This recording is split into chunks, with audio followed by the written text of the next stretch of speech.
Este projeto foi contemplado com recursos da Lei Federal de Emergência Cultural 14.017, mais conhecida como Lei Aldir Blanc.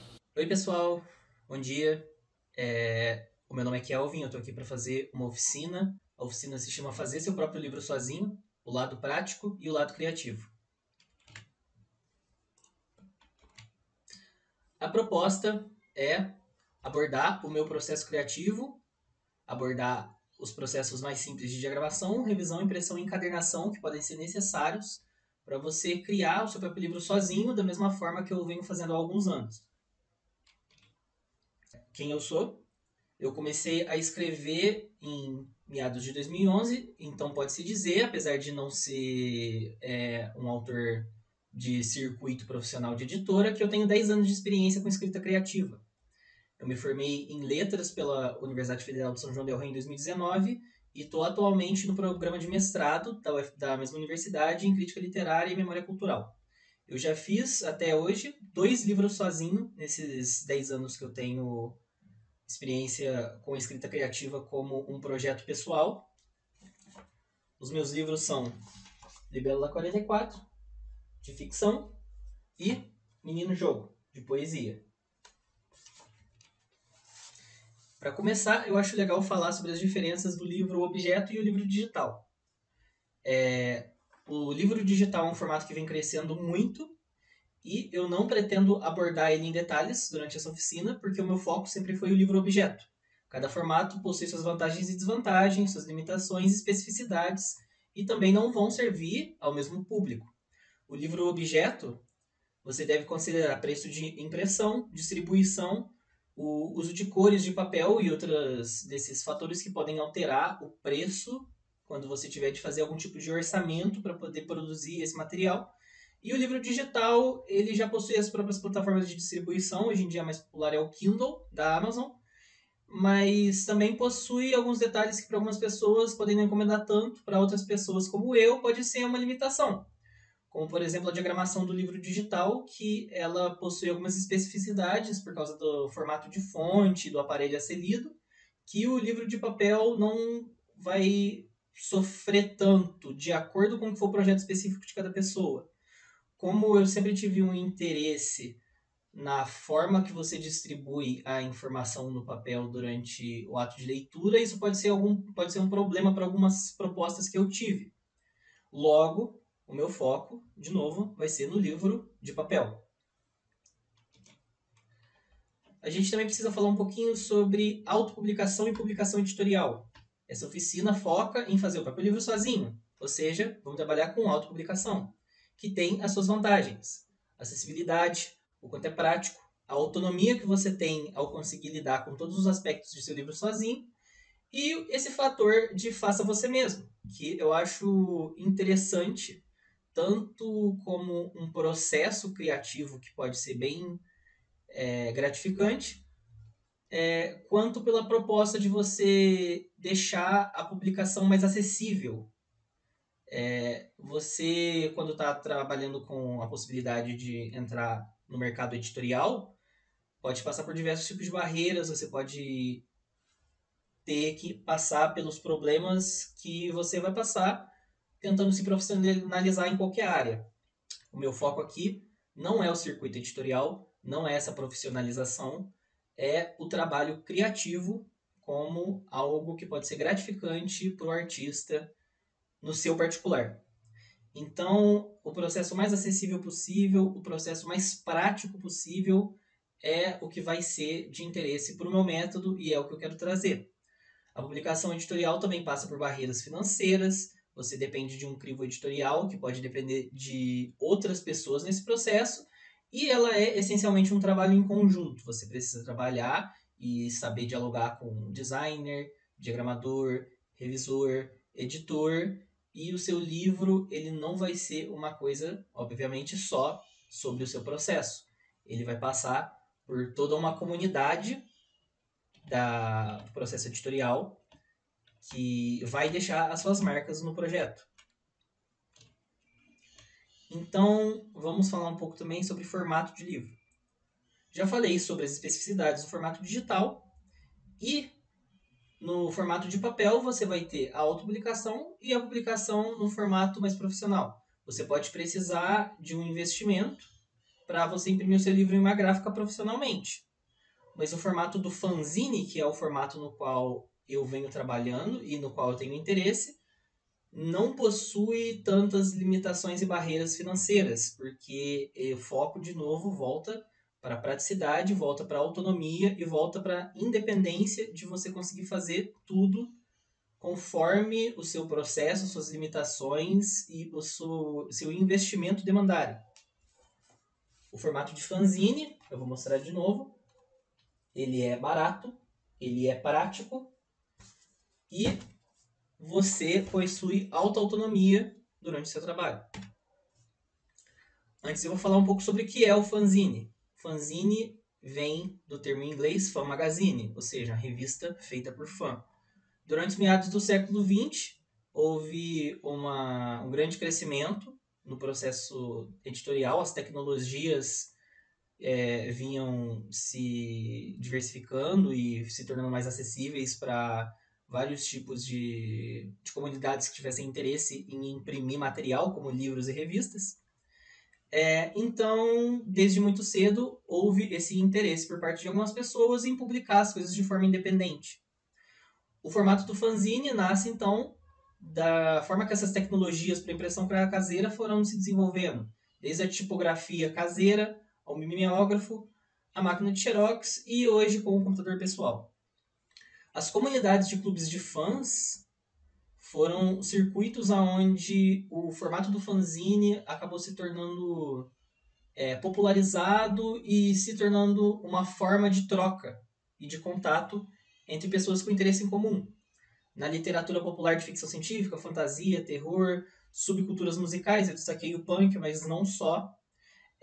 E as culturas de fandom de Star Trek e Star Wars pelos anos 60 e 70 até meados de 90 e 2000 tiveram também um grande impacto na forma que esse material circulava. Hoje em dia o fanzine nunca teve tão acessível, mas também o formato ele acaba perdendo um pouco o seu brilho, porque a gente vive na época da internet. Então a circulação de informação é muito mais rápida e você não depende desse tipo de editorial independente para acessar certos tipos de informação que dependiam dessa curadoria até então. Aqui como exemplo, eu trago algumas imagens, tanto de um acervo pessoal de fanzines, que eu colecionei com idas em eventos de literatura independente, quadrinhos e coisas do tipo, quanto alguns exemplos clássicos. À esquerda você pode ver a capa de um fanzine dos anos 30 e a ilustração é dos criadores do Super-Homem. E ali no canto direito, a Spocanalha, que foi a primeira fanzine de Star Trek, em meados de 67, onde circulou a primeira fanfic de Star Trek que se tem notícia. Então, o formato da fanfic, ao pessoal que tem algum interesse nessa forma de escrita, ele já precede a explosão de informação da internet. E os fanzines, como sempre tiveram um papel no editorial independente, era a forma que o pessoal tinha de circular o próprio trabalho criativo. Eu também acho interessante comentar sobre o William Blake, um poeta e pintor da Inglaterra, que pode ser considerado o patrono do fanzine, porque ele tinha certos interesses em filosofia e arte que eram considerados subversivos para o tempo dele, um cara muito liberal e talvez um pouco à frente de seu tempo, que publicava seus livros de forma artesanal. Ele ilustrava páginas belíssimas com poemas e figuras pintadas, produzia em casa, em volumes de pequena distribuição, e vendia aos interessados. Mas geralmente ele sempre foi tratado como uma curiosidade. Seu formato era muito único e a obra dele só foi ser reavaliada após a sua morte. Aqui como exemplo, uma página de um poema dele, The Lamb, onde você vê o nível de detalhe e de esmero com a produção artesanal do Blake, que produzia as ilustrações e manualmente ia colocando o texto na página de forma pensada e depois imprimia em casa e fazia essas pequenas tiragens usando um método apropriado do tempo dele. Agora vamos falar um pouco sobre a impressão. O meu processo de impressão é totalmente caseiro. Eu crio um arquivo em formato PDF e eu imprimo usando de uma folha A4 dobrada. A folha A4 é o papel sulfite ofício comum que nós compramos em qualquer papelaria do seu bairro. Com esse formato de impressão caseira,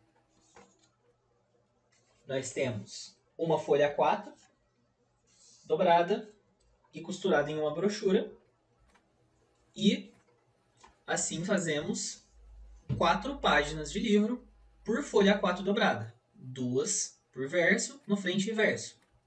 Então, quando você for gerar o seu livro em formato PDF para impressão, é bom que você lembrar do número de páginas ser sempre um múltiplo de 4. Dessa forma, 4 folhas A4 já rendem 16 páginas e você já tem um pequeno livreto com o que, sinceramente, é uma quantidade de material pequena. Eu atualmente faço a impressão numa impressora de casa e por muito tempo usei de serviços de impressão e de xerox de lojas e papelarias convencionais de bairro, de acordo com a qualidade da impressão e da precificação que eles tivessem disponíveis para mim. Quando eu faço a impressão de meu livro, é importante lembrar de, na hora da impressão, selecionar o modo livreto, que já vai configurar o seu PDF para ser impresso da forma correta, para durante o seu processo depois de dobrar e encadernar o livro, sobre o qual vou falar mais tarde, as páginas estejam sempre no número e no formato correto. A gente, felizmente, conta com essa conveniência quando você seleciona a sua configuração de impressão na maior parte das impressoras convencionais em computadores que tiverem sistema de Windows. Já tive pequenas dores de cabeça com isso, é importante lembrar também. Talvez você tenha de ser muito claro na hora de se comunicar se você for usar o serviço de um terceiro para poder fazer essa impressão. É bom acompanhar com o profissional da papelaria ou da gráfica local, se você for usar do serviço de outra pessoa, para pedir para selecionar a impressão no formato de livreto. Ou, se a impressão estiver desconfigurada, o projeto todo pode dar errado. O processo de encadernação, para mim, ele deve ser o mais simples e prático possível. O mais óbvio seria usar grampeador ou costura. A costura sendo manual ou por máquina. Eu já vi zines com impressão com costura de máquina e o trabalho pode ficar muito bonito. Eu faço costura manual por uma questão de conveniência de como eu aprendi a fazer.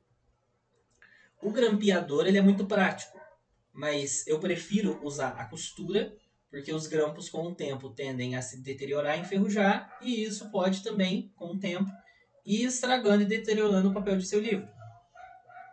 Meu processo de diagramação é no programa Adobe InDesign, convencionalmente o programa mais usado para diagramar arquivos em formato PDF.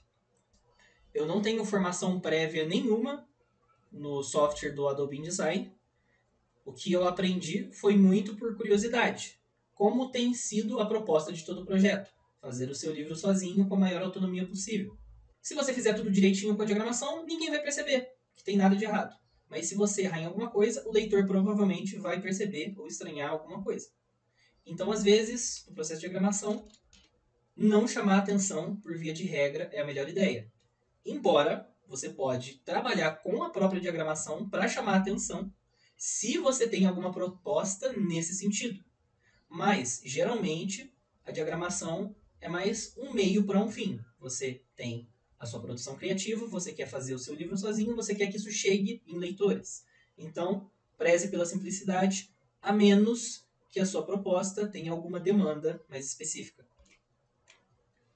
A revisão também é uma parte muito importante, talvez a mais importante do seu projeto, de acordo com os seus projetos. Geralmente eu senti no meu processo criativo que a revisão costuma ser a parte mais essencial. Essa pequena imagem, a vida de um projeto, vem de um livro sobre o qual eu vou falar mais tarde, chamado Roube como um Artista. Eu acho que é uma forma muito sincera e realista de tratar as nossas experiências pessoais com projetos criativos ou projetos de vida no geral. Você pode começar muito entusiasmado e, eventualmente, com o cansaço e o esforço, esse entusiasmo pode tender a ir embora. Não que seja uma linha reta, né? A imagem é mais uma brincadeira. Eu tendo a ver como um processo mais circular. Mas mesmo quando você estiver no fundo do poço, sentindo que você não se diverte mais com o seu projeto, é sempre bom você tentar retomar a situação e terminar ele como for possível, mesmo que não fique como você tinha idealizado inicialmente. Para o processo de revisão, após a escrita, sobre a qual eu vou falar mais tarde, é bom você saber deixar o seu texto esfriar, ficar alguns dias sem mexer nele, para você conseguir ler ele mais tarde com um olhar de novidade, um olhar de leitor, não um olhar de quem escreve. E é sempre bom você retornar várias vezes no texto, às vezes de forma mais esmerada ou de forma mais não linear, de acordo com o for o seu processo. Uma batida de olho distraída e desinteressada, às vezes, pode ajudar com alguns insights muito interessantes com o seu processo de escolhas durante a escrita. Mas, para mim, o que mais funciona é você pedir a leitura de outras pessoas. Durante o processo de escrita, acho que é muito comum ficar meio viciado no próprio texto. E aí é bom ter outras pessoas olharem aquele material para você saber aonde, às vezes, um momento pode sobrecarregar de informação, onde algo pode ficar mais difícil, complicado de ler, ou se alguma ideia não funciona muito bem. Também é muito importante a leitura de outras pessoas, falando de uma coisa mais pessoal, se você faz piadas no seu texto. É bom ter a reação de uma pessoa por perto, para você saber se às vezes uma piada funciona ou não, já que é algo que depende de uma reação mais visceral. Se você quer gerar emoções nas pessoas, é bom vê-las lendo o seu texto, por mais que a timidez possa ser um grande problema durante essa parte de você criar alguma coisa e depois colocar isso no mundo. Então, escolha seus leitores bem e que sejam pessoas de confiança, que você sabe que não vão só falar o que você quer ouvir por questão de educação. E também é muito importante ter cuidado com o perfeccionismo, porque conforme o desgaste do andamento de um projeto, e eu não acho que isso se aplica só para a literatura, você vai ficar muito tentado a desistir, porque aquilo não está ficando da forma que você achou que ia ficar na sua cabeça. É bom você saber lidar com o fato de que você vai fazer o seu melhor e de que o seu melhor não vai ser perfeito, porque ninguém é perfeito. Agora eu vou falar um pouco do meu projeto. O Libélula 44 é o meu livro de contos que eu já mostrei anteriormente. Ele foi meu primeiro projeto de livro.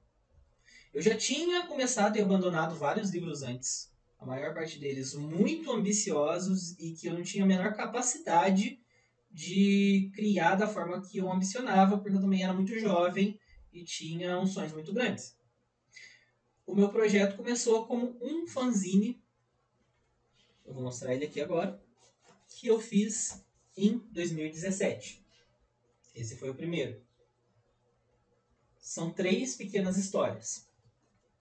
Então, com o tempo, durante os anos, eu tentei ir fazendo mais e cheguei a fazer 7 fanzines. 2, 3, 4, 5, 6, 7, beleza.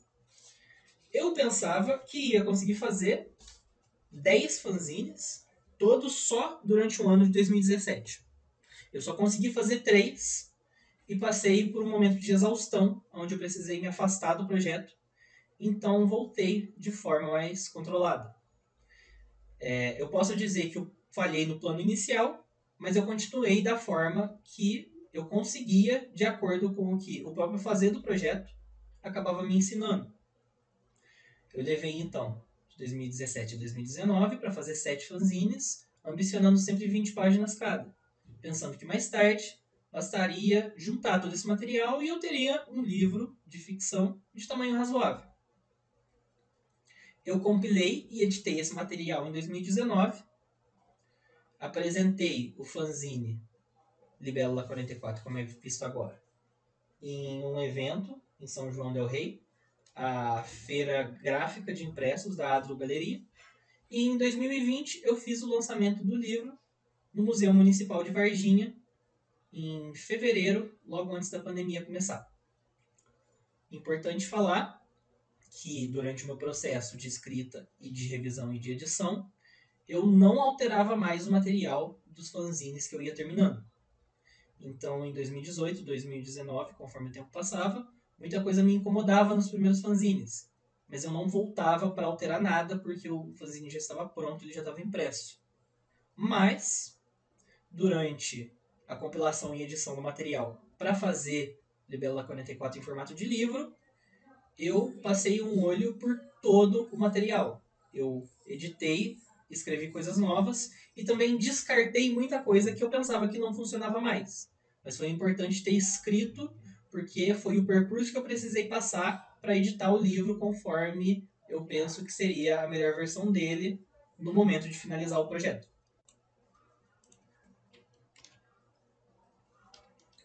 O processo de escrita é muito difícil de ser colocado como uma fórmula. E ele também é um processo que vai acompanhar sua personalidade, sua vida, seus interesses, seu modo de escrita. Então conheça a sua proposta e se conheça para saber o que você está fazendo e por que você está fazendo. A imagem que eu coloquei é de um dos meus diários, que eu gosto de manter diários como uma forma de praticar tanto a escrita quanto por motivos pessoais. Em um desses diários, eu tinha conseguido sintetizar mais ou menos como estava sendo o meu processo de escrita de ficção para o Libélula 44.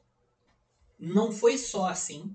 Eu não sou o tipo de pessoa que consegue ficar só dentro de uma fórmula por uma questão pessoal, mas eu acho que pode ser uma guia muito boa ter premissas, fórmulas, regrinhas arbitrárias que você siga para ajudar a limitar e estruturar o seu projeto. Porque se você não tiver limitação nenhuma, é muito fácil desconcentrar, se perder e esquecer por que você estava ali para começar. Um exemplo dessas regrinhas funcionando muito bem para mim, eu acho, foi o limite de 20 páginas que eu botei por zine do Libélula 44. Às vezes eu não sabia o que eu queria escrever, às vezes eu escrevia histórias muito longas, histórias muito curtas, mas eu sabia que eu queria chegar naquelas 20 páginas. Eu, inclusive, às vezes dava uma enrolada e colocava um material que não era muito bom, porque eu sabia que eu queria terminar aquele fanzine o quanto antes.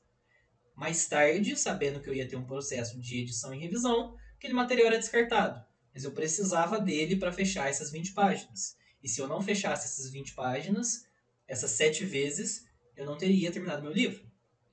Então, algumas regrinhas ali que eu coloquei de como era o meu processo, com premissa em poucas linhas, que às vezes eu pensava na premissa da história. Uma estrutura simples, geralmente eu não conseguia seguir ela à risca, mas era bom ter a estrutura para organizar as ideias.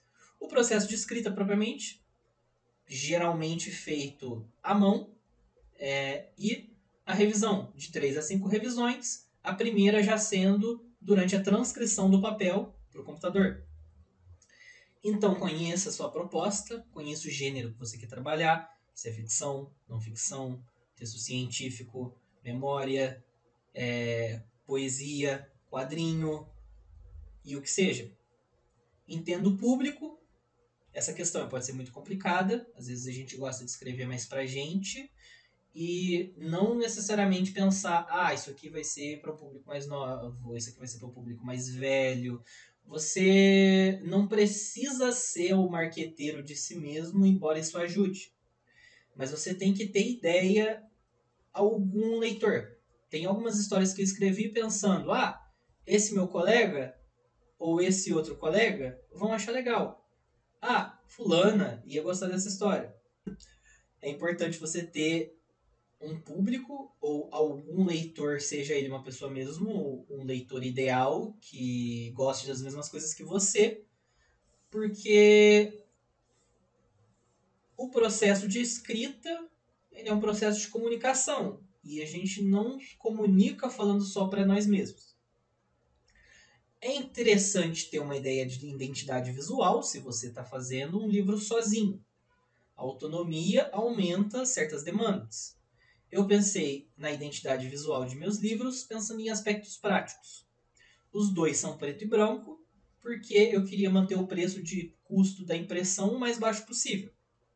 Talvez seja interessante algumas folhas coloridas de acordo com o que você planejar, se for por uma questão de ilustração ou de algum tipo de demanda criativa que você tem. Você pode também, apesar de a ideia ser você fazer com a maior autonomia possível, você não precisa fazer tudo sozinho. Você pode fazer o seu fanzine, por exemplo, de forma colaborativa. Você pode pedir para algum amigo ou algum conhecido que trabalhe com artes para te ajudar a pensar essa questão da identidade visual também. O importante é você ter essa autonomia no seu processo de que, como você está fazendo tudo, você precisa tomar essas escolhas. Você pode fazer a identidade visual mais seca possível. Fazer o seu fanzine só com texto distribuído da forma mais simples e crua para fazer aquele texto chegar em algum lugar. Mas isso também é uma escolha. Durante o processo de escrita também é muito importante aceitar as frustrações. A possibilidade de erros, tanto os erros práticos, eu consigo lembrar de uma história onde eu ambientei ela nos Estados Unidos, mas em certo momento um dos personagens fala que tal coisa custou tantos reais. Um erro muito bobo que passou, mesmo com a leitura de outros colegas, e esse tipo de coisa acontece. Às vezes você está tão perdido no processo que você não vai conseguir pegar tudo. Então você tem que aceitar a possibilidade de que você não vai fazer algo perfeito. São limitações pessoais e também limitações práticas, de que às vezes você vai tentar escrever e a sua cabeça não está no espaço ideal para isso, mas você vai tentar fazer aquele esforço. Pode ser que seja produtivo e que a coisa pegue ritmo, pode ser que seja muito doloroso e que nada aconteça muito bem. Assim como muitas vezes você pode tentar separar um horário para fazer esse tipo de coisa e depois, durante a semana, não conseguir parar e se dedicar no horário que você separou por motivos de vida prática. Cansaço. Eu atrasei e enrolei muito com o processo de escrita de alguns dos zines, porque eu estava tentando fazer esse projeto por fora, no meu tempo livre, enquanto eu me dedicava a fazer uma faculdade, o que é uma demanda. E eu não sempre tinha o tempo e a dedicação e a força que eu queria ter para conseguir trabalhar nisso. Se eu não tivesse aceitado as limitações pessoais e as minhas frustrações e essa possibilidade de errar, inclusive depois de detestar algumas histórias depois que o zine já tivesse impresso, eu não teria conseguido chegar ao final desse projeto. Eu poderia ter parado na metade e teria sido muito menos produtivo para mim no longo prazo. O mais importante do processo de escrita é chegar ao final. Você precisa, de alguma forma, terminar o que você se propôs. Eu trouxe algumas recomendações de livros. O primeiro é Roube como Artista, 10 dicas sobre criatividade, do Austin Kleon. É um livro simples.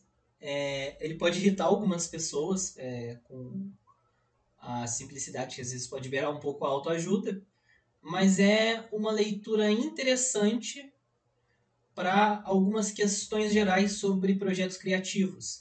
Eu já trouxe aqui alguma coisa que eu aprendi com esse livro, como aquele pequeno gráfico da vida do projeto, e eu vou falar mais ainda nessa apresentação sobre essa ideia de roubar como um artista que ele apresenta no livro. Outro livro que eu trouxe é Escrever Ficção, do Luiz Antônio Assis Brasil, que é um professor de escrita criativa na PUC do Rio Grande do Sul. É um ótimo manual e livro de referência para se ter por perto quando você estiver lidando com problemas criativos e técnicos específicos da escrita de ficção. Eu conheci esse livro nesse ano de 2021 e eu tenho certeza que se eu tivesse conhecido ele em 2017, quando eu comecei a escrever o Libela 44, o livro teria me ajudado com diversas questões e problemas que eu tive de enfrentar durante o meu processo. Também trouxe Como Funciona a Ficção, de James Wood, que é um livro mais técnico e menos guia de referência, manual, como é o Escrever Ficção, mas também é um livro muito útil para se entender algumas questões sobre o realismo na literatura, que eu vou tratar um pouquinho, e como é uma visão mais de panorama do bem escrever com base em romances clássicos. O James Wood, ele é um literato de clássicos que traz uma visão muito particular, mas muito instigante e interessante para provocar algumas questões no processo de escrita, mesmo que você tende a discordar dele. Também fica a menção de O que é Comunicação Poética, do Décio Pinhatari, um ótimo livro simples de ler sobre questões da poesia, que às vezes pode ser um assunto muito esquivo para tratar sobre num nível mais formal, até porque eu acho que existe essa falsa ideia de lugar comum da poesia como sendo uma coisa muito subjetiva e completamente subjetiva e abstrata, quando na verdade tem várias questões técnicas muito interessantes que permeiam a escrita de poesia. E o Pinhatari trata várias delas de uma forma agradável e direta. Também deixo de recomendação Desvendando os Quadrinhos, de Scott McCloud. É um livro sobre quadrinhos, pode não ser do interesse de todos. Eu trabalhei em fanzines com quadrinhos antes de trabalhar com a literatura. Não acho que eu trabalhei muito bem com os quadrinhos, mas foi uma parte importante e interessante do meu processo. E a forma que o Scott trata os quadrinhos nesse livro é muito útil não só para quem trabalha com quadrinhos, mas para quem tem interesse em comunicação e questões de arte visual como um todo. Também pode trazer algumas iluminações e questões para pessoas que tiverem interesse na ficção de forma geral. É muito importante você aprender o seu método. E a melhor forma de fazer isso é por tentativa e erro, tentando estabelecer algum tipo de rotina para a produção do seu projeto criativo. Como eu tentei fazer com o Libélula 44, conforme eu apresentei o meu projeto que eu escrevi entre 2017 e 2019. Mas método não é receita de bolo. É importante você ter regras, você ter limitações para tentar retrabalhar da melhor forma possível o que você propõe. Mas se você ficar apenas seguindo sempre o mesmo método, você pode criar um lugar comum aonde a sua criatividade pode perder um pouco de brilho. Isso é normal. Talvez não. Talvez o seu método seja extremamente dependente de fórmulas que você pode propor para si mesmo. Talvez a tentativa de arrumar um método pode te causar sérios problemas durante o seu processo de escrita. Você precisa aprender qual é o seu método, entender os limites dele e entender o que funciona para você para ser a forma mais produtiva e prazerosa de produzir o seu livro. Então é tão importante encontrar sua zona de conforto quanto saber quando sair de sua zona de conforto para tentar trabalhar sua criatividade. Eu acho interessante experimentar de tudo. Eu tentei trabalhar com jogos e quadrinhos e arte visual antes de me encontrar na literatura. Precisei passar um pouco de vergonha, precisei que algumas questões dessem mais certo do que outras para encontrar o meu caminho. Então é bom começar pequeno com um passo de cada vez. Eu comecei com um fanzine de 20 páginas. Eu pensei que eu ia fazer 10 fanzines de 20 páginas. Eu fiz 7 e durante esse período eu tinha, quando fui ver ao final, material bastante para começar a editar o meu livro.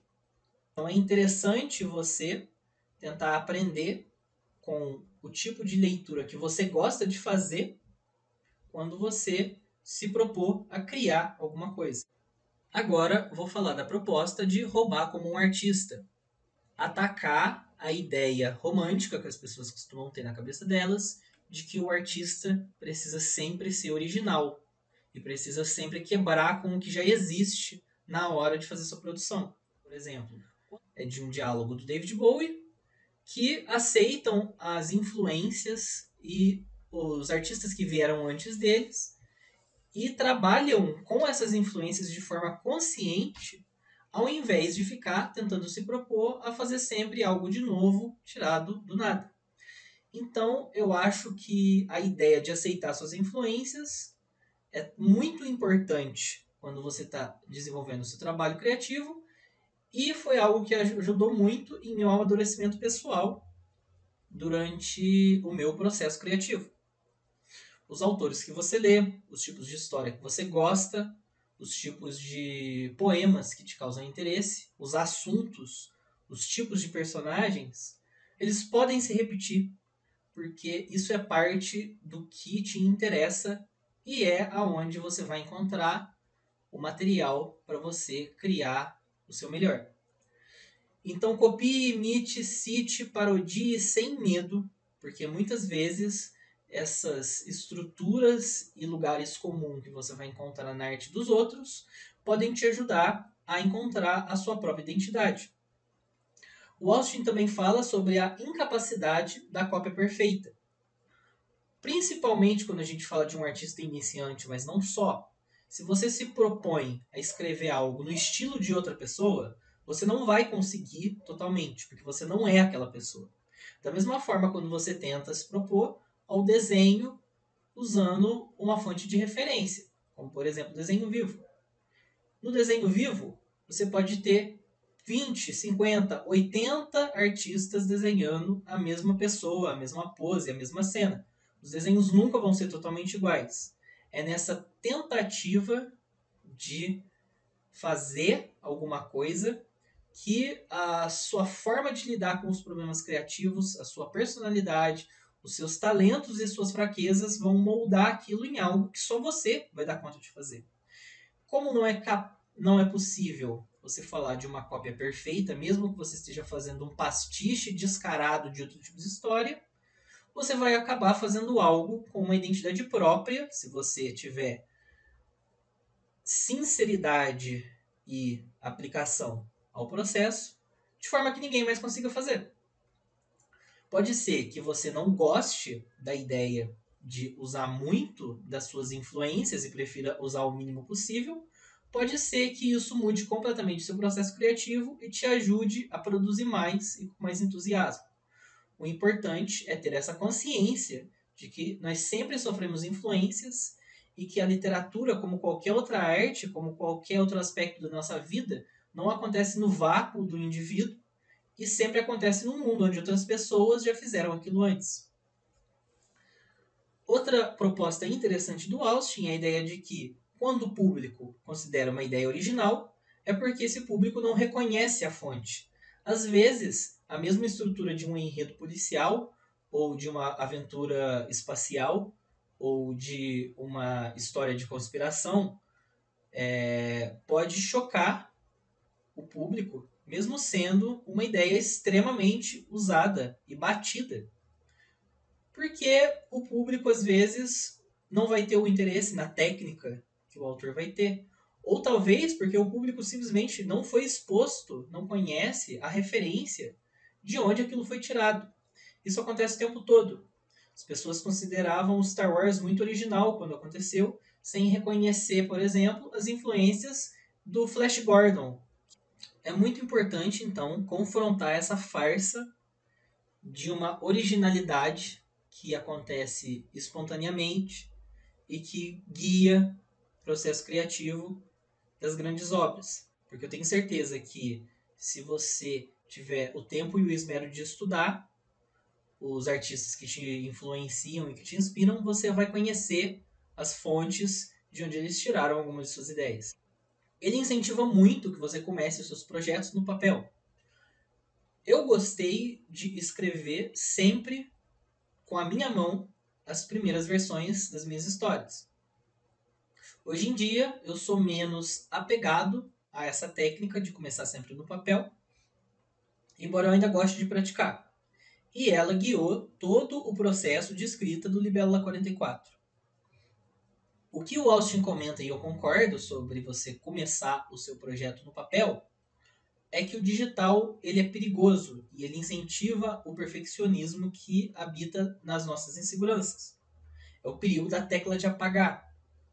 Então, tome cuidado com começar um arquivo de Word com uma página em branco. Pode ser que você crie um nível de pressão psicológica que não seria necessária por essa dificuldade de começo. Enquanto no papel, mesmo que você se arrependa de alguma coisa e precise voltar atrás, você riscando o papel e continuando embaixo, sente o peso da sua tentativa de mexer e escrever em direção a alguma coisa. Eu entendo que para muitas pessoas a caligrafia pode ser extremamente cansativa e pouco eficiente, principalmente quando a gente está tão acostumado a usar o teclado em ambientes profissionais. Começar no papel pode desacelerar muito o seu processo criativo. Eu acho que isso traz algumas vantagens. O acúmulo de palavras pode fazer com que você perca um pouco o esmero de frase por frase. E também pode ser muito cansativo tentar fazer revisão quando você está tratando do papel. No meu processo, eu sempre fiz primeiras versões manuscritas, que eu imediatamente transcrevia ao computador, já trazendo alterações como parte do processo de revisão. Algumas das histórias e do material que eu escrevo hoje, alguns anos depois, acontece direto na página de Word ou no bloco de notas.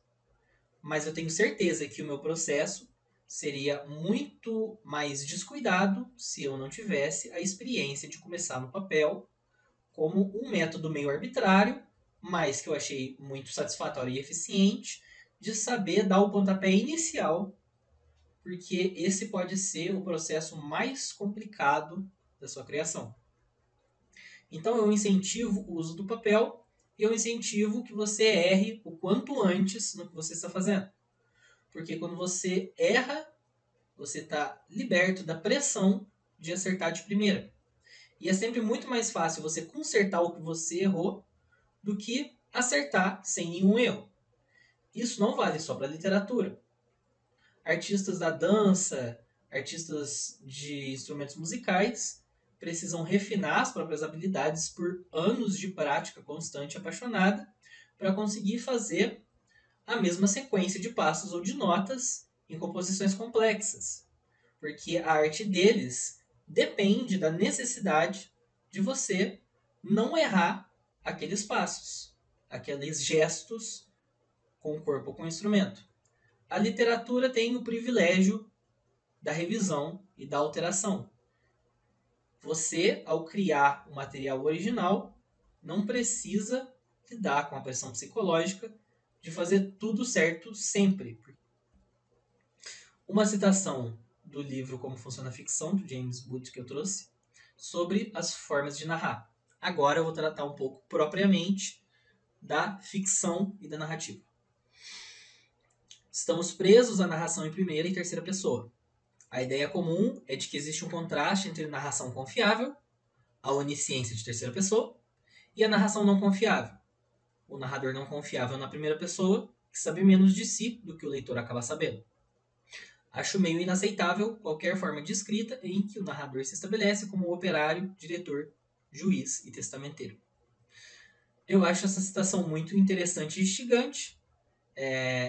Eu não sei se eu concordo completamente com ela, e eu já tentei escrever como combustível criativo justamente para discordar do que o Wood traz, mas eu acho uma forma muito interessante de você entender como seria um lugar mais comum dos estudos literários de ver as formas de narrar que nós temos. A narração de primeira e terceira pessoa são uma ideia simples para o leitor médio. Os exemplos mais fáceis que me vêm à cabeça são que o Harry Potter é escrito em terceira pessoa e Percy Jackson é escrito na primeira. E o narrador de Percy Jackson não é o narrador não confiável de que o Wood fala, porque o Wood não está preocupado com literatura de fantasia propriamente. Ele está preocupado com análise e leitura de clássicos e com o que teria na forma da ficção daqueles clássicos que traria esse status para esses livros. Então ele está mais preocupado com questões de outros autores, conforme eu vou trazer. Mas a onisciência de terceira pessoa é conhecida para qualquer leitor médio. E o narrador não confiável, ele é um recurso da narrativa mais contemporânea, muito utilizado. Um exemplo simples de um livro que eu imagino que a maior parte das pessoas conheçam menos de nome, são as Memórias Póstumas de Brás Cubas, onde o leitor trata com aquelas experiências de acordo com o que o personagem do Brás Cubas acaba relatando. E pelo que você aprende sobre Brás Cubas, o leitor vai aprendendo que talvez ele tenha motivos para desconfiar da intenção e da forma que o narrador relata aquelas experiências.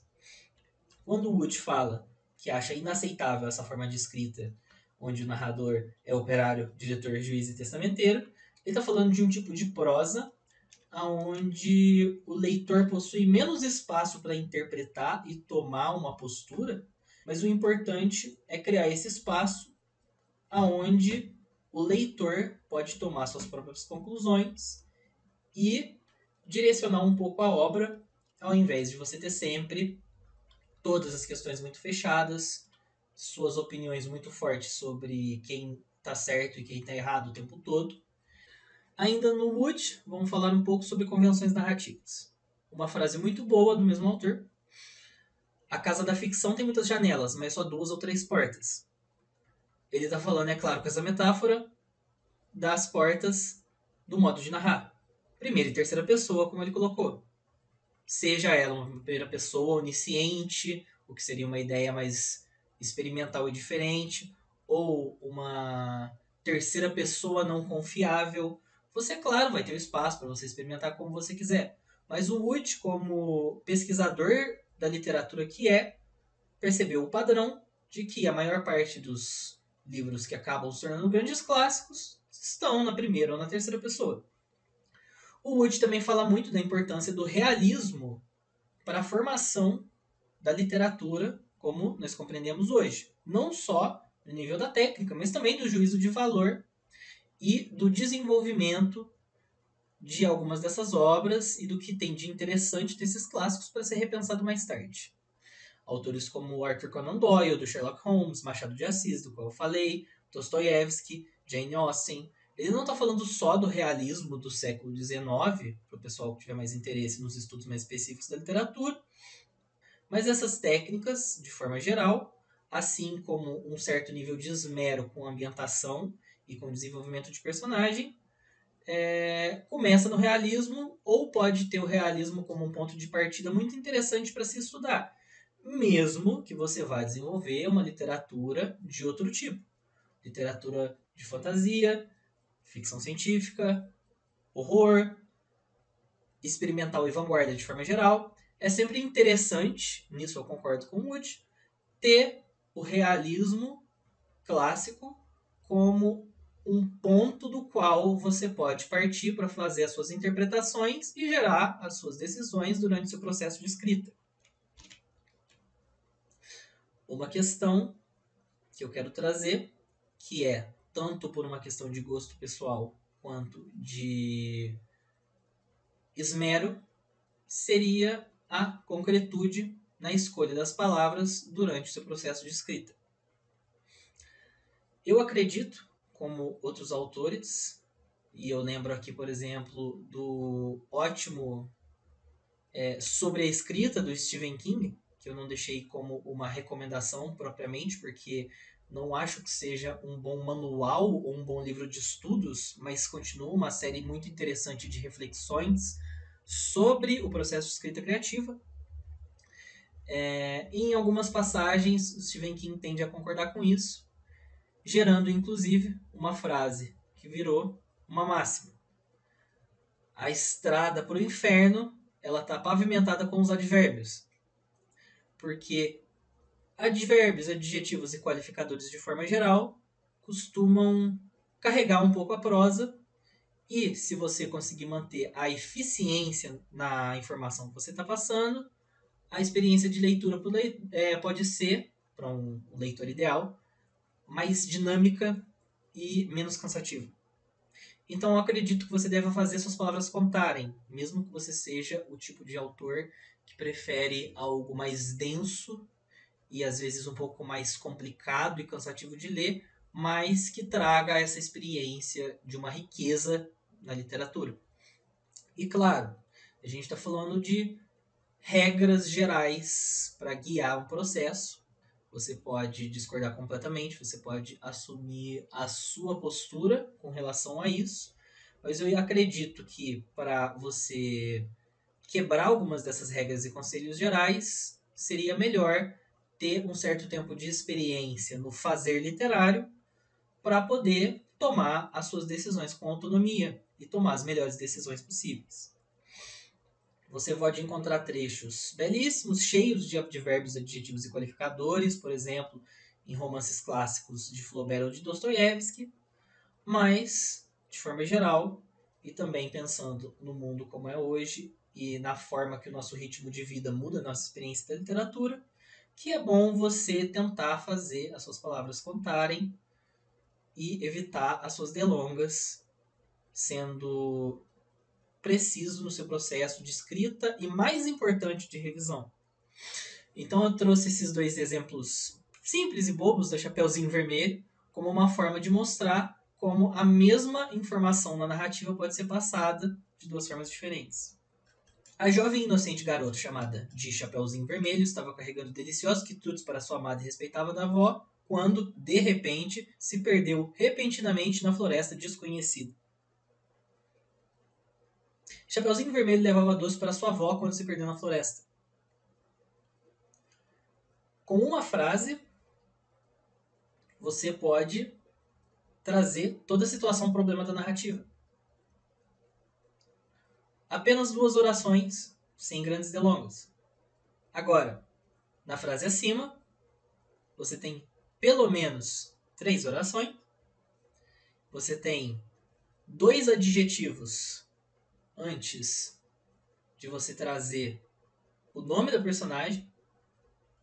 E, no geral, pode-se ver que a estrutura na segunda frase ela é muito mais leve aos olhos durante a leitura, mesmo que, claro, a pessoa às vezes pode considerar certa carga dramática de qualificação com esses termos, que pode ser interessante para o seu processo pessoal. Outra ideia que eu acho interessante de trazer é o conceito de arma de Chekhov. Chekhov foi um autor seminal da Rússia, do realismo do século XIX, e ele tem essa máxima: se há uma arma, ela deve ser disparada. Do que o Chekhov está falando? Ele está falando de descrição, ele está falando de ambientação. Quando você traz detalhes para uma história, eles às vezes podem não ter função na narrativa. Mas é sempre bom saber o que é superficial, ou o que é caracterização de personagem, e o que pode ser retomado depois, de forma a deixar a sua narrativa mais bem amarrada e eficiente.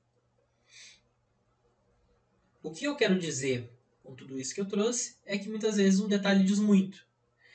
E eu acredito que a gente deva prezar na nossa escrita criativa por histórias que digam o máximo possível com o mínimo. Mesmo histórias mais longas e cheias de detalhes, por uma questão de esmero com o trabalho da escrita. Então, veja essas 4 frases. O detetive acendeu um cigarro. O detetive acendeu um San Marino. O detetive acendeu um Lucky Strike mentolado. O detetive acendeu um cigarro de palha. Não sabemos nada sobre esse detetive. Ele não leva um nome. Mas o tipo de cigarro que o detetive acende pode dizer algo sobre o tipo de pessoa que ele é.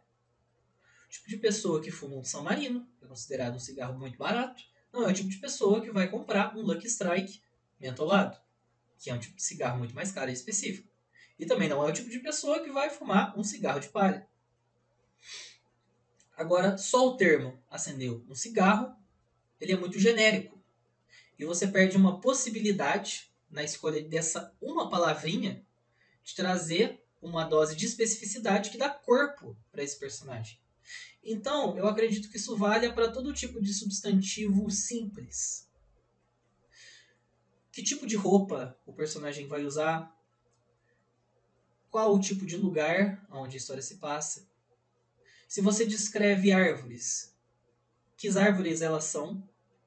Afinal de contas, pinheiros ou ameixeiras vão ser característicos de lugares muito diferentes. E você não precisa explicar muito sobre uma pessoa quando você constrói com uma boa escolha de palavras uma cena que tenha uma certa vida própria. Então, acredito que seja uma boa regra de via geral evitar palavras genéricas, porque na especificidade as coisas podem ganhar vida e às vezes com muito menos palavras. Agora, imagine que esse tipo de associação pode valer para toda uma série de escolhas que você pode fazer durante a escrita de sua história. Agora eu entro um pouco no escrever ficção do Luiz Antônio de Assis Brasil. Ele coloca o personagem como mais importante que o enredo durante as análises dele sobre ficção e sobre escrita de ficção.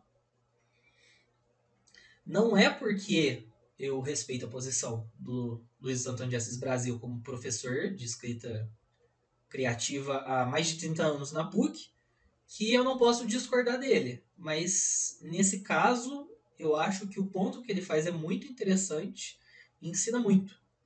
Porque mesmo que você tenha um enredo feito com muito cuidado e cause um choque muito interessante no leitor durante a primeira experiência de leitura, o leitor pode se esquecer dos detalhes do enredo, mas se lembrará de um bom personagem.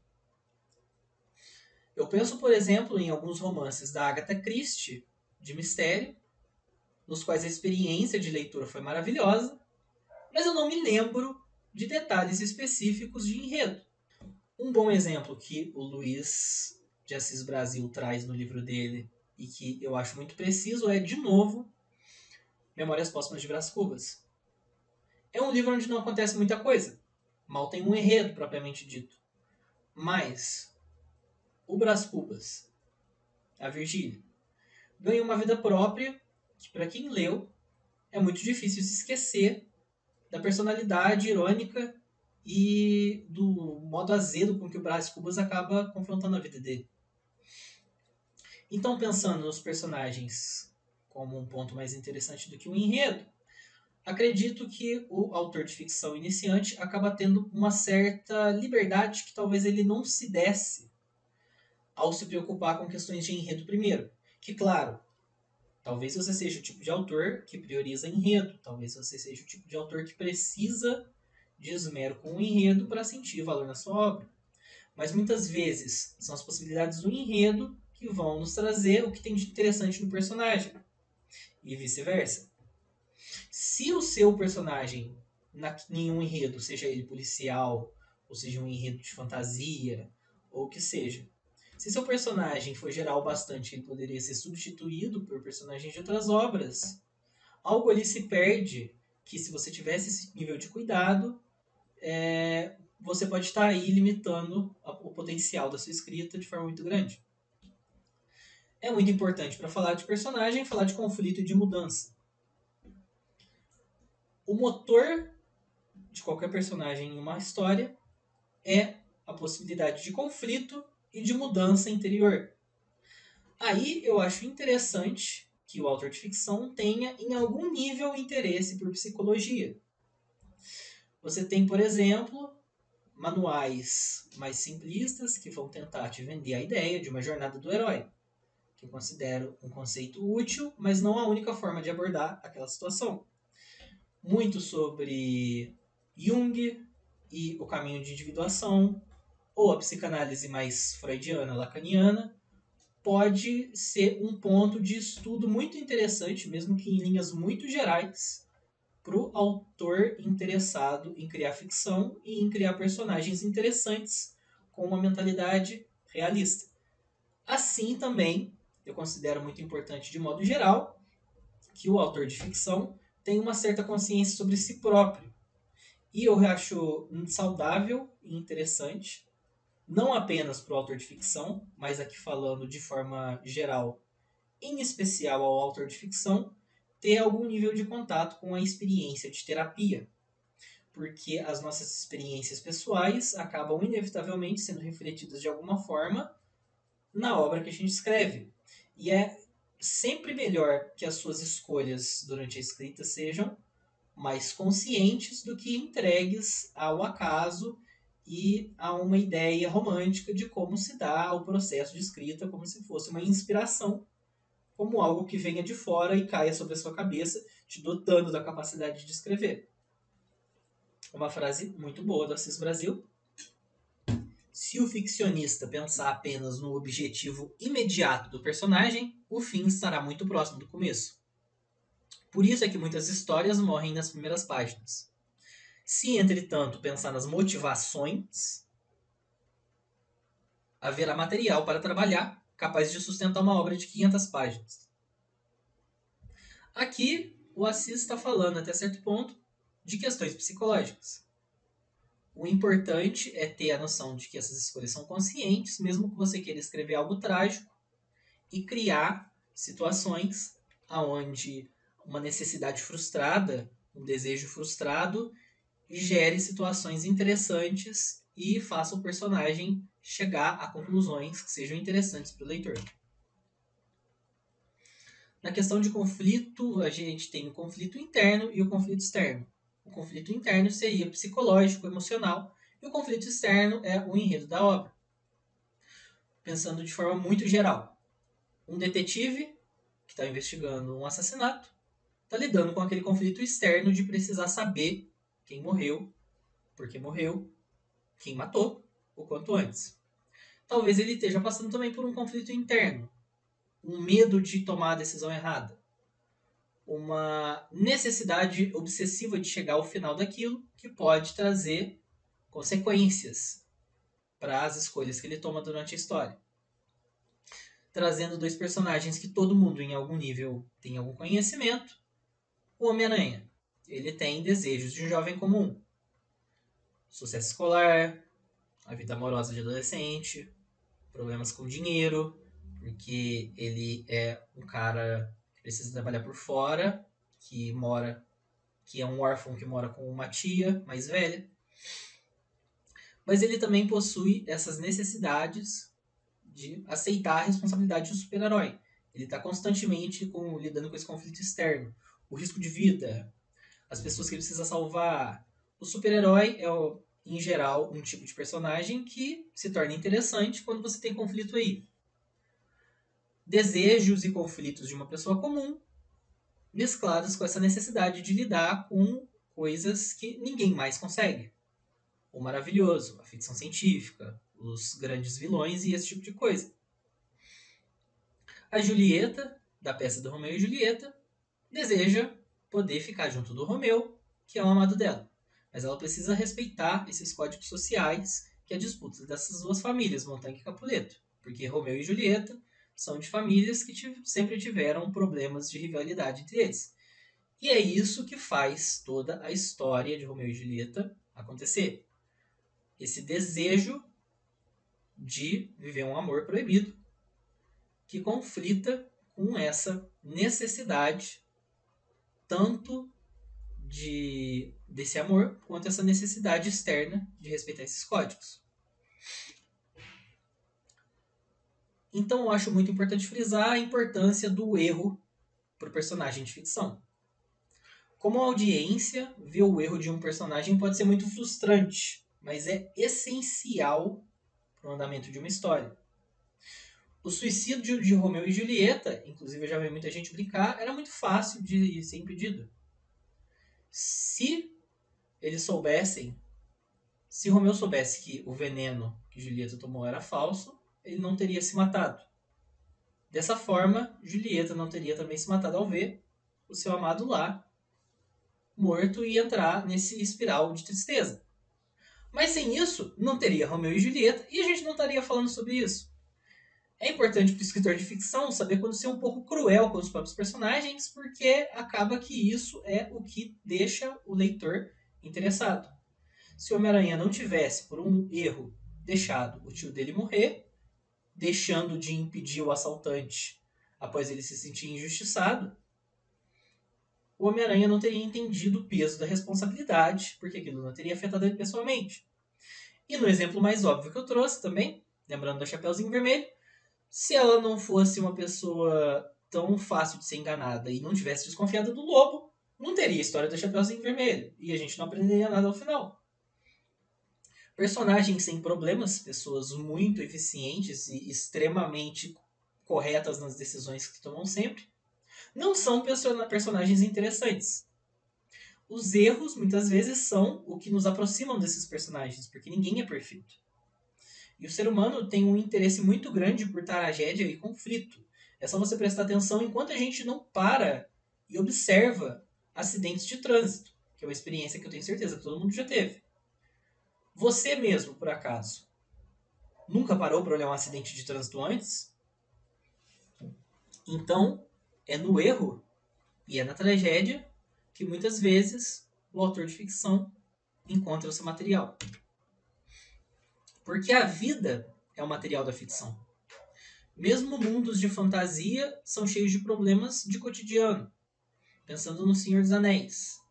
O Frodo herda o anel do Bilbo, o tio dele, e começa todo o enredo de 3 romances que levam mais de 1000 páginas e depois uma adaptação cinematográfica com 3 filmes de mais de 3 horas. Tudo isso aconteceu porque o Bilbo estava com aquele anel e ele estava cansado do comportamento dos parentes dele. Então ele resolve sair em viagem, deixar os objetos dele como herança e o anel acaba passando do Bilbo para o Frodo. O Harry Potter busca em Hogwarts uma forma de conhecer essa família que ele nunca teve, pois será órfão, mas do qual os professores e colegas de Hogwarts não param de falar sobre. Ele também busca amigos, porque ele sempre foi uma pessoa muito solitária, no quartinho sob a escada dos tios que maltratavam ele. O Luke Skywalker em Star Wars queria uma vida maior do que a cidadezinha dele no interior, e o assassinato do tio e da tia dele por parte do Império Malvado é o que vai fazer o Luke finalmente ter o pontapé de sair na jornada que vai levar 3 filmes para acontecer. Esses personagens, muitas vezes exemplos lugar comum para ficção, por causa do interesse muito grande que seus fãs possuem nas obras, precisam lidar com problemas cotidianos. A solidão do Harry e a vontade de fazer, de alguma forma, a vida dele ganhar um sentido e chamar a atenção na escola. A frustração do Bilbo com os próprios parentes. Essa vontade do Luke de sair de uma cidade do interior e ganhar o mundo. Seja curioso com o mundo que lhe cerca, porque é com o interesse nas pessoas e com o interesse na vida que você muitas vezes vai ter inspiração para poder lidar na ficção de forma interessante com personagens e com enredos que valem a pena. Agora um pouco sobre poesia. Se na prosa cada palavra conta, na poesia ainda mais. Voltando a algumas questões,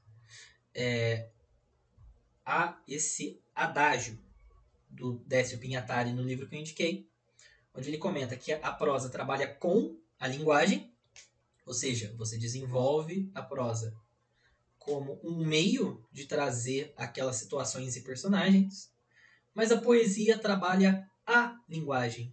Então as escolhas de um poeta muitas vezes estão lidando com questões mais difíceis do que apenas a palavra como um meio para se chegar a um fim. Na poética de nível mais alto, às vezes, você está trabalhando com questões da própria capacidade da linguagem de comunicar e de gerar sentido. Os trocadilhos, certas questões de ambivalência e os efeitos que escolhas de palavra menos comuns podem causar. Eu acho muito importante na poesia ter um cuidado com o lugar comum. Não que você não possa escrever 15, 200 poemas de amor, como até o Shakespeare já escreveu os sonetos dele, mas se você ficar repetindo fórmulas que você já conhece, o seu trabalho com a poesia, ele vai ser menos interessante do que se você tivesse um cuidado maior com a originalidade e com as formas de tratar com a palavra. Então, tome cuidado com metáforas batidas e com palavras muito usadas quando você estiver desenvolvendo um trabalho poético. Essa frase é do Carlos Williams. E eu conheci essa frase, mesmo não sendo leitor deste poeta, pela relação dele com a vida do Allen Ginsberg, que é um poeta que eu admiro muito. Nada de ideias fora de coisas. Ou seja, evitar idealismo e abstração. Você precisa ser consciente com suas escolhas, isso não vale só para poesia. Seja consciente com o que você escolhe. Você pode querer criar poesia que seja fácil de ler, ou poesia que propõe coisas mais complexas, que podem exigir mais atenção do seu leitor. Eu não estou na posição de julgar qual o tipo de trabalho você quer desenvolver, mas você precisa saber qual trabalho você está desenvolvendo, ao invés de simplesmente tomar decisões sem a consciência do que você escolhe. Eu acho interessante contrapor os conceitos de dizer e de mostrar. Isso não vale só para poesia, eu também acho de muito interesse para o escritor de prosa criar situações onde os personagens mostram mais sobre quem eles são do que ficar explicando como você julga que aquelas pessoas sejam. É mais difícil, mas muito mais interessante você ler uma narrativa onde um detetive está sendo extremamente inteligente com o conhecimento dele de química, e aí você pode precisar de pesquisa e de mais minúcia no seu trabalho, do que simplesmente falar: e o detetive percebeu com seus conhecimentos de química que o sangue tinha tal idade. Eu não vou dizer que seja uma questão de preguiça, mas o esmero acaba valendo a pena quando você percebe que o texto está mais bem desenvolvido. Você dizer, declarar em um verso que você está apaixonado, para mim, é menos interessante do que você mostrar a paixão acontecendo.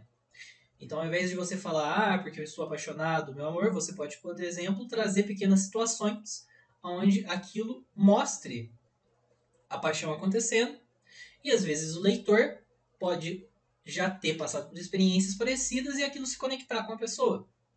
Eu trouxe alguns exemplos muito simples de lugares comuns de paixão acontecendo. Ler mensagens antigas da pessoa, sonhar com a pessoa, imaginar um futuro juntos.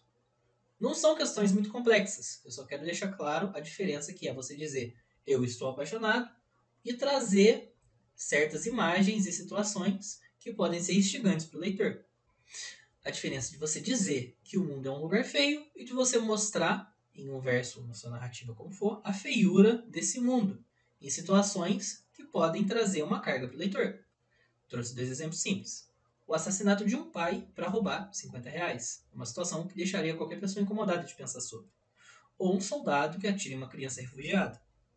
O que eu quero deixar claro aqui é que não é tão complicado você fazer o exercício de mostrar uma sensação ao invés de simplesmente declarar ela, mas que você precisa dessa consciência e de fazer esse esforço de escolha para poder gerar situações que podem ser muito interessantes para a sua escrita. São exemplos bobos, mas dá para entender. Então, eu trago uma pequena proposta de exercício também. Vamos partir do abstrato ao concreto. Pegar um termo abstrato e articular da forma mais concreta possível. Pegando essa palavra mais abstrata, a gente consegue ir do dizer ao mostrar. Eu recomendo folhear um livro ou um site da internet, parar em um termo que possa ser interessante e tentar pensar em como você ilustraria com a sua imaginação essa ideia de uma forma mais concreta. Exemplos simples de termos muito abstratos e palavras que às vezes podem ser muito lugar comum em poesia. Amor, desesperança, hesitação, medo do futuro, beleza, fome, inspiração, vaidade, palavras assim. Não são coisas fora de nossa realidade. Então, o que eu estou propondo não é trabalhar com a escrita de forma menos emocional, mas saber como trabalhar essas emoções no texto ao invés de simplesmente declarar elas. Como exemplo, eu trago o poema Distanciamento Estético. Esse poema é do livro Eu Confundi um Vagalume com um Acidente de Avião, do autor Vinícius Maia, que é meu amigo pessoal. Eu trago esse poema porque eu pude acompanhar, tive o privilégio de acompanhar o seu processo de escrita na casa do Vinícius. O poema Distanciamento Estético foi escrito após uma oficina do Festival Artes Vertentes em Tiradentes, no ano de 2019, quando o autor Ricardo Domenech propôs essa oficina. Eu e o Vinícius folheamos um livro de teoria e eu encontrei o termo distanciamento estético e propus que ele tentasse ilustrar uma ideia tão abstrata no verso. Esse é o poema. Geraldo tinha um bar. Eu tenho um bar, dizia o Geraldo. Mas o Geraldo era triste. Muito triste. Triste de dar dó. Pena do Geraldo. Mas o Geraldo era forte. Muito forte. Pena que um homem inculto. Fechei o bar, disse o Geraldo. E fui estudar filosofia e arte na PUC. Lá conheceu o distanciamento estético. Geraldo não sofre mais. Quando Rex, o cãozinho do Geraldo, morreu, Geraldo deu 10 passos para trás e ficou contemplando aquela cena como se fosse o renascimento. Geraldo não sofre mais. Eu sou suspeito para falar, porque eu gosto muito do poema, mas eu tenho essa conexão pessoal com o Vinícius. Mas eu acredito que seja um poema que funciona. E um poema que resolve o exercício que se propôs. Esse personagem, o Geraldo, ele aprende a desassociar de sua tristeza. E o Vinícius conseguiu conectar essa desassociação do Geraldo, esse episódio triste da morte do cachorrinho dele, com a ideia de distanciamento estético, contemplando aquilo como se fosse o renascimento.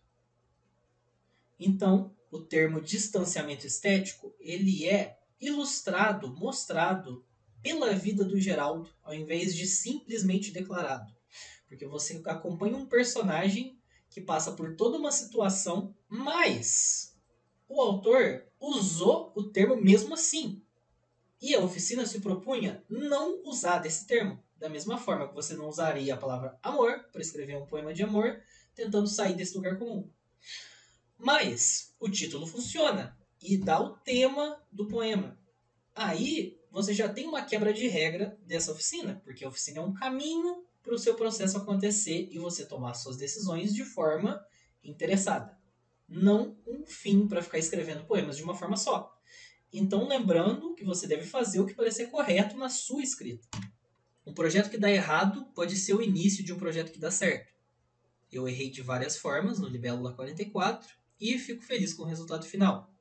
Da mesma forma, antes de Libélula 44, eu iniciei vários outros projetos que deram errado por seus motivos. Muitos deles, ambição com tamanho e extensão. Eu gostaria de ter um livro grande escrito, mas a verdade é que eu não me interessava em escrever um livro muito grande. Meu método, então, foi se corrigindo com os fracassos até encontrar o que funcionava para mim. Zines de 20 páginas, onde coisas simples precisam começar e acabar dentro só daquelas 20 páginas. Melhor retrabalhar uma ideia falha do que recomeçar um ponto morto toda vez. De novo, cuidado com o perfeccionismo. Você começou a escrever, pegou essa mentalidade de que é melhor revisar do que escrever, do zero sempre, mas ficou obcecado naquilo. Você precisa saber quando parar de aperfeiçoar. Para não ficar como o Mário de Andrade, nos Contos Novos dele, que é um livro considerado uma obra-prima da literatura brasileira, mas que o Mário de Andrade precisou de quase 2 décadas para parar de mexer no texto. Não quero que você fique como o Mário de Andrade, não para você não escrever bem como o Mário de Andrade acabava escrevendo, mas pela frustração de ficar tanto tempo segurando o mesmo material, quando você podia ter desenvolvido muito mais. Então, lembrando que é bom sempre compreender suas expectativas, porque você está trabalhando com literatura de forma autônoma. Eu imagino que seja por algum tipo de prazer pessoal que você pode ter na arte da literatura. Porque você não vai mudar o mundo com a sua literatura, você não vai ficar rico com literatura independente, e você não vai acertar sempre de primeira. Então, de novo, você precisa compreender as suas limitações. Na dúvida, aprenda fazendo. Por que você está nessa? É uma pergunta que eu acho muito importante que todo artista se faça. Literatura independente dá trabalho, não vai dar dinheiro, mas pode ser extremamente divertido e gratificante. Aprenda qual é o seu ritmo, se esse é o seu interesse. Respeite esse ritmo. Mas não fique esperando a inspiração cair na sua cabeça. Você pode trabalhar com esmero, como técnica. O Assis chama de competência artesanal, sabendo que não é sempre que você vai acertar, principalmente no começo, e que a tendência é você melhorar com a prática. Então faça porque gosta ou encontre outra coisa mais legal para fazer. Caso contrário, não tem por que você se meter nessa. Então eu encerro por aqui, agradecendo os meus amigos no grupo do Discord pela ajuda com a diagramação, porque meus slides são no geral muito feios. A Lara, a Laura e o Luiz pelo suporte. O Vitor, o Vinícius, a Rebeca e a Maria Clara, da UFSJ, por todo o amadurecimento e experiência que a gente teve junto com a literatura. E a minha mãe, a Rita, e os meus irmãos, o Caio e a Karine, porque eles sempre foram muito importantes para mim.